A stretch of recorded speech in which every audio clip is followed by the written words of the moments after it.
السلام علیکم پیارے بچوں، آج ہم سبق طہارت اور پاکیزگی کی مشق کا سوال نمبر 1 پڑھیں گے۔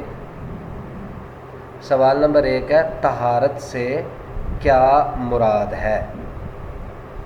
اس سوال کے بارے میں آج کے سبق میں ہم پڑھیں گے۔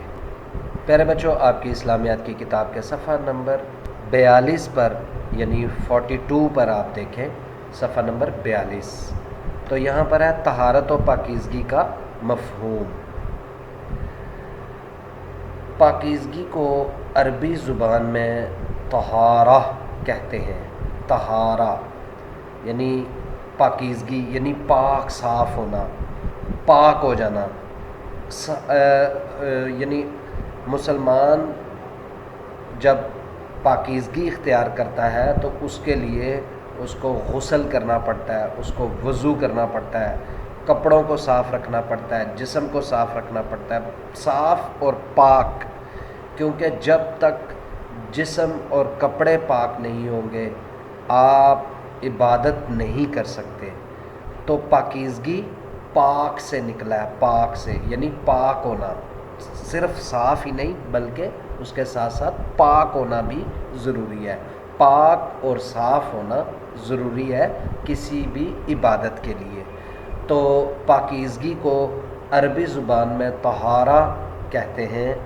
طہارت محض صفائی ہی نہیں، محض کا مطلب ہے صرف، محض یعنی صرف، تو طہارت صرف صفائی ہی نہیں بلکہ اس سے مراد جسم، جان، لباس اور ماحول کی پاکیزگی ہے۔ یعنی طہارت کا مطلب صرف یہی نہیں ہے کہ صفائی ہو، بس صاف ستھرا صاف ہو، نہیں، بلکہ اس کے ساتھ ساتھ پاک ہونا، جسم کا پاک ہونا، جان یعنی انسان کے اندر جو انسان کے اندر سوچ اور جو جذبہ اور جو نیت ہے اس کا بھی پاک ہونا ضروری ہے۔ اس کے ساتھ ساتھ لباس یعنی کپڑوں کا پاک ہونا ضروری ہے، اور اس کے ساتھ ماحول کی پاکیزگی ہے، یعنی ارد گرد کے لوگ اور آپ خود جو ہے جس ماحول میں رہ رہے ہیں کیا وہ پاکیزہ ماحول ہے، وہاں پر گالی گلوچ تو نہیں ہے، وہاں پر کوئی اور برائیاں تو نہیں پائی جاتی، تو اس چیز کو پاکیزگی کہتے ہیں۔ یعنی جسم، جان، لباس اور ماحول کی پاکیزگی جو ہے یہ طہارت کے معنوں میں آتی ہے۔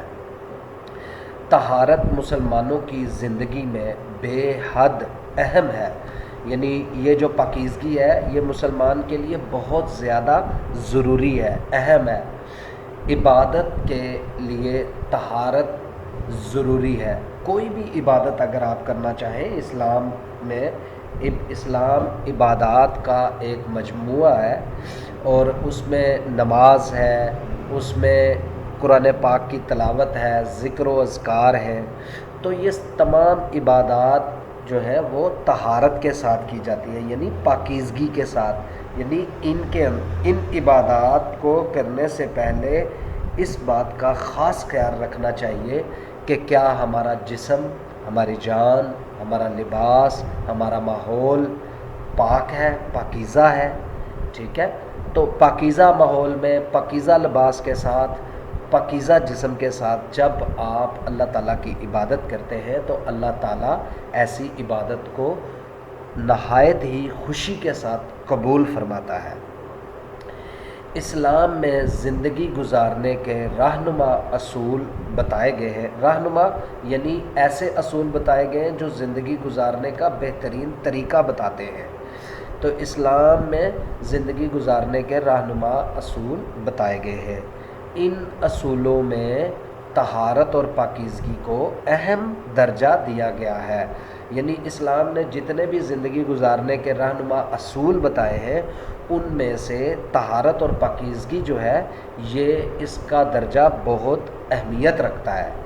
اللہ تعالیٰ کا ارشاد ہے، ارشاد ربانی ہے، بسم اللہ الرحمن الرحیم، وَثِيَابَكَ فَطَهِّرْ، یعنی اللہ تعالیٰ نے قرآن پاک میں آپ صلی اللہ علیہ وآلہ وسلم کو مخاطب ہوتے ہوئے فرمایا کہ اور ثِيَابَكَ، اور آپ صلی اللہ علیہ وآلہ وسلم اپنے کپڑوں کو فطہر، پاک رکھیے، ٹھیک ہے، یعنی آپ صلی اللہ علیہ وآلہ وسلم سے اللہ تعالیٰ نے مخاطب ہوتے ہوئے فرمایا کہ اپنے کپڑوں کو پاک رکھیے، ٹھیک ہے، کسی بھی گندگی یا پلیدگی یا غلاظت سے بچا کے رکھیے۔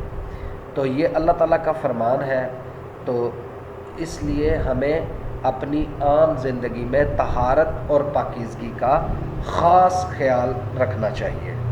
پیارے بچوں، آپ اس سوال کو یہاں تک اچھی طرح سے یاد کیجیے گا، اور جو سوالات آپ سے پوچھے جائیں گے ان کے مناسب جواب منتخب کیجیے گا۔ اللہ حافظ۔